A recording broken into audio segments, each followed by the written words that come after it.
Good morning, everybody. Kevin back from Watch This with Joe and Kevin for the new season of For All Mankind.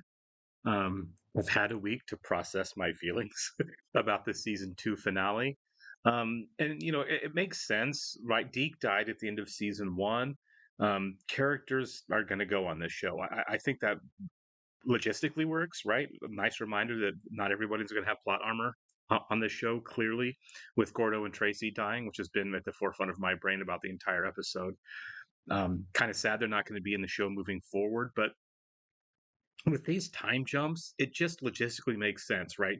We're going to keep adding new characters. We have to, season to season, and at some point it just becomes a Marvel movie, right? Where you're tracking 95 characters. You're going to have to pair some people off. Plus, I mean, there's the passage of time.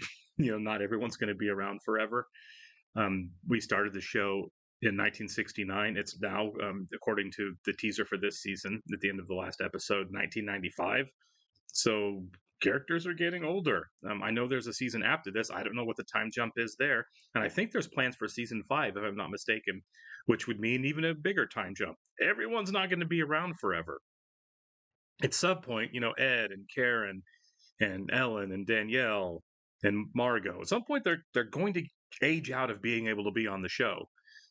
So killing some of them off makes sense. I feel like a lot of the younger characters we've met are going to have large roles moving forward. I'm kind of confident that Kelly and Danny are going to be astronauts this season, and that Alita is going to have a more prominent role in Houston as well, the Johnson Space Center. So I think that these are kind of like replacement players. We're kind of going young Avengers here. But we'll have to see what that looks like. We at the end of the season we saw an astronaut or cosmonaut. They don't really say on Mars, and we just see the boots. We don't know who it is. It could be Danny. It could be Kelly. I suppose it could be Ed or Danielle, but they're kind of getting up there at this point of the show. So I don't know what logistically what that's going to look like. Plus, like we did last season, we're definitely going to meet a whole lot of new characters here. So I guess we shall see moving forward. And I'm kind of wondering what the state of the world is in the 90s with the Soviet Union. Is it still the Soviet Union in our new timeline? Did it actually go ahead and collapse at this point like it did in reality? Is it Russia again? Is it the quote unquote democratized Russia? Or is it still kind of the USSR socialist Soviet state? Guess we'll see. And I'm also thinking at the end of the first season, we had the teaser for season 2 that showed the sea launch of the rocket taking the nuclear material to the moon. That happened later into season 2, and not it wasn't like at the beginning or before that. So I'm assuming that the boots on Mars that we see hasn't already happened or isn't happening in the first episode. I think we get to that point. It'd be a really weird and possibly disappointing choice for me personally if they just jumped to, hey, we already landed on Mars. I feel like covering that is a big deal. We're going to jump into it now, but I do want to go ahead and thank all of our Patreon subscribers for being here with us, and give a special thank you to Actuarial Lurker, Balas Foldes, Chris, Jeff, Christy Goverston, NJ, Surigundavarapu, Weird Magic, Torgir Linkstog, and Emily. Thank you so much, guys. We're really, really happy here with us. If you would like to see a full-length reaction to this and everything else we've watched or are watching, please check out the link in the description below our Patreon page. On every show we're watching, including For All Mankind, we're at least 4 episodes ahead on Patreon of where we're on YouTube. So if you watch YouTube edits and want to keep going, you can do it on our Patreon page. You will have to sync and watch along on your own source material. You're only going to see and hear me for copyright purposes. We're also watching 30 Rock as a Patreon exclusive. I began a quest for the presidency, a quest with many ideas, but with one Gary Hart. theme. He's not going to be the president in the 90s, is he? Or maybe. Aliens still happened. Was Margaret Thatcher murdered? Is that what they were saying there? In Cleveland launched the world's first space tourism company, Polaris Space Tours. Okay, so the privatization of space travel. This really does kind of track with our world, doesn't it? Soviets will also be able to launch in 1996. Okay, so the Soviets are still competing. Oh, okay, so... Yeah, all right, you better be. We'll see you in an hour. All right. Okay, so she's in orbit, but she's got gravity. She was walking around there, so I'm assuming she's in a spinning platform of some kind. This is a cool reveal. Yeah, it's spinning to create that artificial gravity force. Yeah, after last season, I'm 100% sure she and Ed are not still married. Kind of curious if Ed ever found out about Danny. I doubt it. I feel like that's a secret that Karen's going to keep with her forever, especially after Tracy dies shortly after. And honestly, now that it's 10 years in the future, I really hope that storyline is completely dead. What, anyone to bring it up? I'm curious if she's in business with Sam or if she's in a relationship with Sam, which I think would be weird. I'm going to say business, but then again, I wouldn't put anything past Karen relationship-wise at this point. Are we getting our Margot opening again like we always do? So they can't get filed. At least not now. It'll take a while. God, 1995 in an alternate future, and we're still doing pantyhose.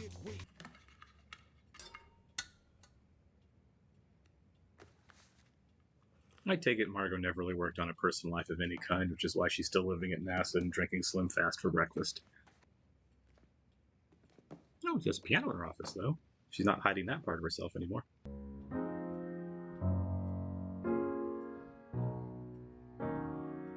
The character has aged well. She still looks lovely. To consider his funding request? Oh, I've considered it. I'm not sure how financing his pesticide research is NASA's job. Tell him. Oh, now they're coming to NASA for money. That's funny. Remind him I'll we eat don't it. accept bribes at NASA. I wouldn't send it back. Shuttle 2, beginning final approach for docking. Roger that, Shuttle 2. So Polaris is it's a hotel. It's a space hotel. I may laugh, but the first billionaire that can figure out how to do this is going to do it and charge an incredible. There they are, an incredible amount of money for it. You know I got this in the bag. Yeah, everyone's aged well. I guess it has only been 10 years. Karen Postma from NASA. That's right. It's going to be a thing, isn't it? NASA versus the private sector. Is that what this season's going to be about? Margot. Oh yeah, her eyesight. I bet she's completely lost it. She's too cerebral. She's too by the book.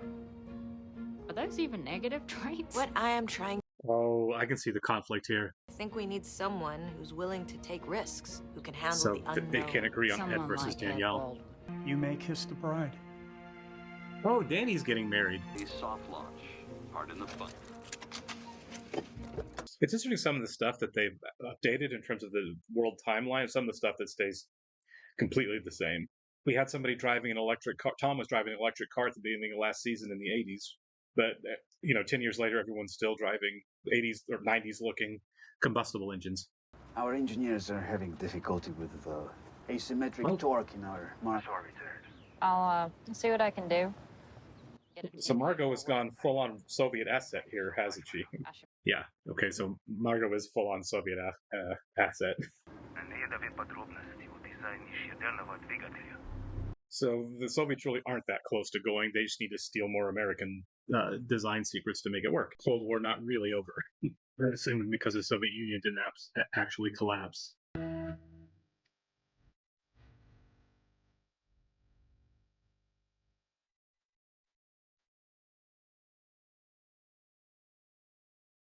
Okay, so we're not letting this go. I don't know if Danny's doing this to mess with her, or if this is like a subliminal message if I'm still into you. Either way.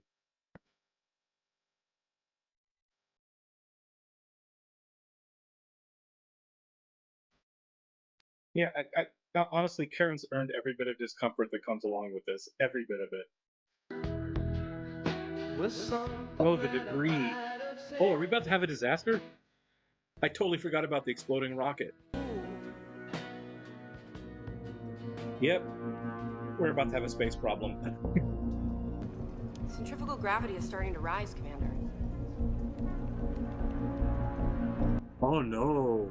If it keeps going, that could get dangerous. How long until the people in the hotel start to feel a difference? Oh my god, that is so cool! That reveal of the bride and groom sinking into the cake was really good. What are you done? kind of curious at what point the people here realize something's wrong.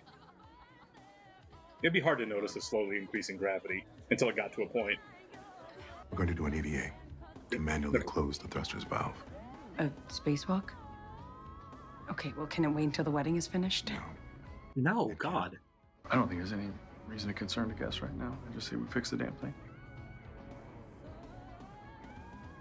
This isn't going to go well, is it? It's not like the first episode of season 2. This is not going to go well. You mean you want me to? Yeah. So Lita does get to go into space. I'm very happy about this. This makes me happy. It really does. Lita's been one of my favorite characters on this show since the beginning. This is nice.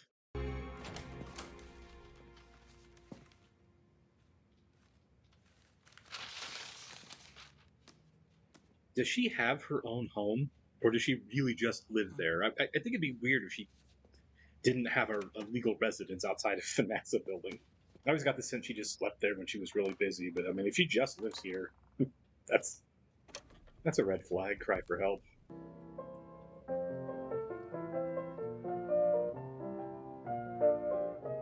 So apparently in the 90s, people are still drinking in their office. Maybe Mad Men isn't that old-fashioned after all. Oh, good transition. That was really good, the records at the space station. The hotel. Okay, so this is a callback to his mom. See? What did I tell you? My mom taught me this trick. There you go. I kind of get the sense that you can tell from the windows that the pace is picking up a little bit as far as the rotation.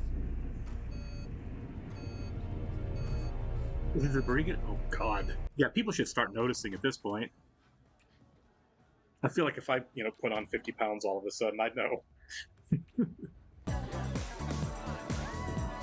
Is Danny starting? Okay, Danny's the first one to actually just feel it, right? I guess if you're drinking, you can't tell as much. But Danny can. There's something going on. Yeah. Thank you, Danny Poole only. The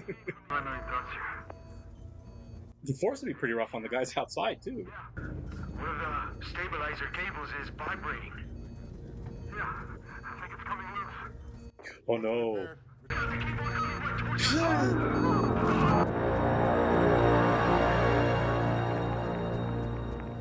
What'd you do? Nothing. Yeah, now that's hard to stand up. You're almost weighing twice as much as you do.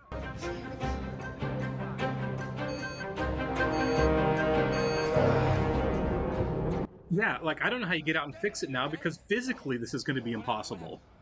I mean, I don't think at 4Gs most people can stand up. Sam?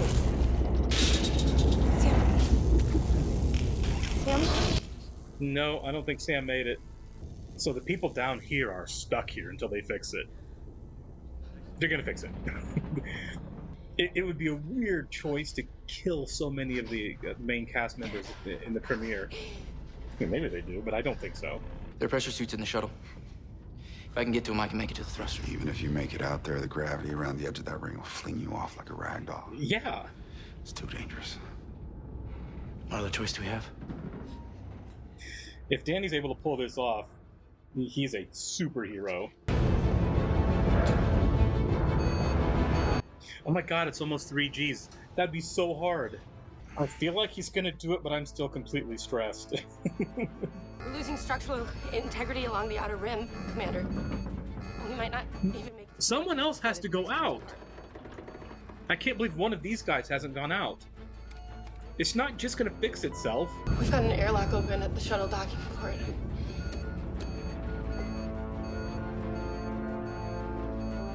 There's someone out there. There has to be. How come he's the only one that figured out you have to do this regardless if it's dangerous? I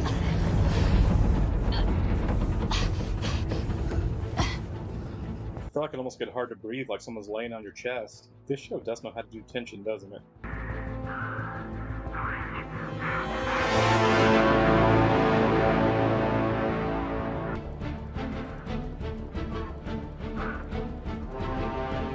Oh my god. Do you know how strong you'd have to be to hang off like that? One-handed? In 4 gravity? I couldn't do it. I don't think most people could do this. They should name an aircraft carrier after this guy when this is over.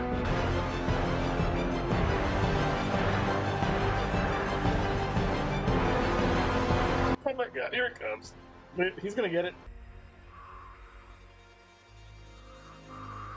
Now get back inside. There's still a cable flinging around. And you're probably exhausted. Commander, burn thrusters are slowing the ship down. It's okay. I hope we didn't just kill Danny after this. Again, would not put it past the show.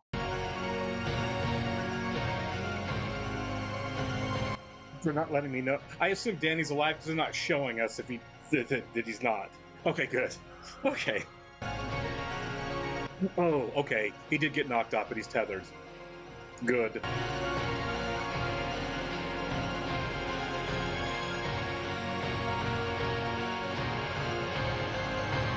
In a way, the visuals are still freaking amazing on this show.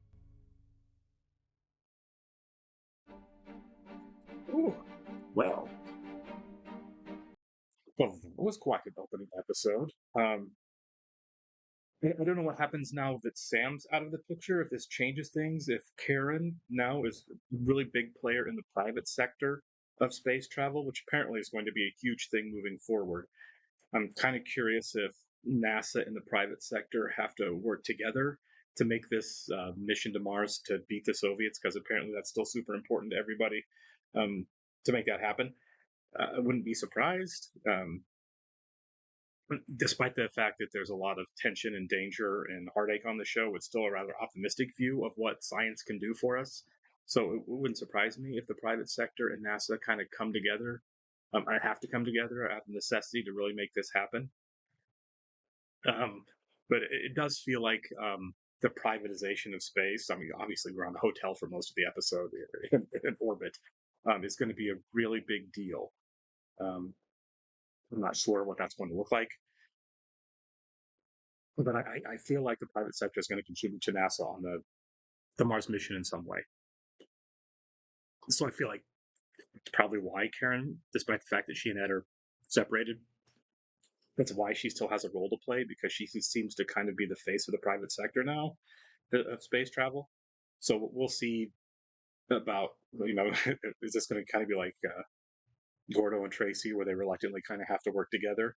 And if that's the case, that kind of feels like Ed would be the person chosen to be the commander of the Mars mission and not Danielle. Obviously, both are great candidates. Everyone has good points on why. I don't think Molly's right that Danielle couldn't handle it because she's too by the book. I also don't think Margot's right that Ed couldn't handle it because he's too cavalier. I think that they both have really, really, really great traits that could be beneficial. Both of them were there on the very first lunar base, a tiny room, for a long time under incredible circumstances, and they were there much longer than they thought they were going to be. They've been tested by fire, both of them. So the idea that either one of them doesn't have what it takes, I think is wrong. I get that everyone's pulling for their favorite candidate between Margot and Molly, but I don't think either one of them has huge shortcomings. Although Ed's personal life seems to be kind of a mess, but what else is new?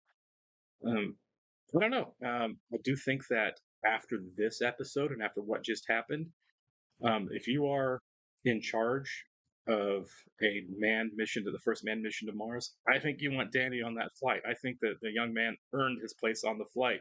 I don't even want to touch the Elvis song at this point. I don't know why he did that, but it was definitely some kind of message to Karen. I don't know if it was a middle finger to her or it's a I still love you to her, but either way, I don't like it. I wish it wasn't part of the show in season 2, and I wish it wasn't part of the show now. But I guess we'll have to see. Maybe that was the end of it. Maybe I'm just supposed to speculate and not know moving forward what that's going to be. I really hope it's done. Honestly, I really hope it's done. Because to me, that's been the only storyline on the show that I haven't liked, is the Karen Danny thing. But I don't want to harp on that because there were much more interesting things, including the mission to Mars. So we showed them landing on Mars in 95 at the end of the last season, and it's 92 now because when the presidential election, Clinton against Ellen, which I think is kind of fun. I have no idea how that's going to go. It would be an interesting choice to have Ellen be the president of the United States. But 10 years ago, she got into politics. She's an incredibly popular and successful and efficient person. She's been a government employee forever. It does kind of make sense, right? It's not like outside the realm of possibility, like a television reality star running for president and winning. So anything's possible. But what a great setup for this season. I like how they reminded us once again that tension is high and that the stakes are high. We had a premiere that says, in case you forgot, this show has high stakes at every steps. Exploration in general is exciting and necessary and incredibly dangerous. Taking the next step is sometimes dangerous. And I look forward to see where they go from here. All right, thanks so much, guys. I will catch you on the next one.